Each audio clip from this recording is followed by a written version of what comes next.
অনেকেই মাছের ঝোলে খুব বেশি পেঁয়াজ রসুন ব্যবহার করে। আমি কিন্তু রসুন ছাড়াই বানাবো। পুরো ভিডিওটা দেখুন। আশা করি এই রেসিপিটি আপনাদের খুব ভালো লাগবে। যদি ভালো লাগে তাহলে অবশ্যই লাইক, কমেন্ট এবং শেয়ার করবেন। আর চ্যানেলটিকে প্লিজ সাবস্ক্রাইব করবেন। তো চলুন শুরু করা যাক। প্রথমে একটা ফুলকপি মাঝারি আকারের টুকরো করে কেটে নিয়েছি। খুব বেশি ছোট করিনি, না হলে সব গলে যাবে রান্নার পর। শীতের শুরুতে যেই ফুলকপিগুলো ওঠে সেটার টেস্ট কিন্তু খুব ভালো হয়। তারপর নর্মাল জল দিয়ে একবার ধুয়ে নেব। এখন গ্যাসটা অন করে একটা কড়াই বসিয়ে দিচ্ছি। তাতে অল্প বেশি করে জল দিচ্ছি, অল্প নুন দিয়ে দিচ্ছি।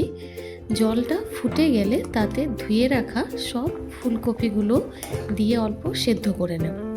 ছেঁকে তুলে সাইডে রেখে দেবো। আমি এখানে 5 পিস কাতলা মাছ নিয়েছি। অল্প নুন হলুদ মাখিয়ে ম্যারিনেট করে নেব, একদম বেসিক একটা ম্যারিনেশন। তারপর একটা ফ্রাইং প্যানে তেল দিয়ে মাছগুলোকে সুন্দর করে ভেজে নিচ্ছি। দুটো সাইডেই ভাজবো। জ্যান্ত মাছ ছিল তাই কড়া করে ভাজবো না। হয়ে গেলে প্লেটে তুলে নেব।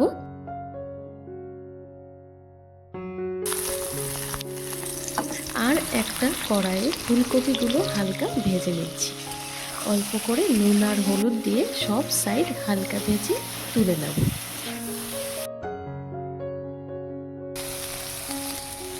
একটা আলুও ভেজে নেব।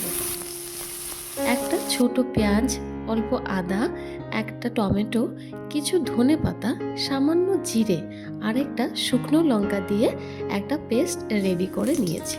অল্প জিরে ফোড়ন দিয়ে পুরো মশলাটা ঢেলে দেব।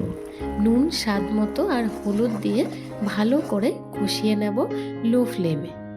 তারপর ভাজা ফুলকপি আর আলু দিয়ে মিক্স করে জলটা ঢেলে দেব। আর ঢাকার দরকার নেই, অল্প সময় ফুটতে দেব। এখন ভাজা মাছগুলো দিয়ে আরও 2 মিনিট ফুটিয়ে নেব। আলু, ফুলকপি, ধনেপাতা বাটা দিয়ে কাতলা মাছের ঝোল। এইভাবে ধনেপাতা বেটে একবার ট্রাই করবেন, দেখবেন সেটার টেস্ট। আপনারাই বানিয়ে কমেন্ট সেকশনে জানাবেন কেমন লাগলো। ভালো থাকবেন, সুস্থ থাকবেন। ধন্যবাদ।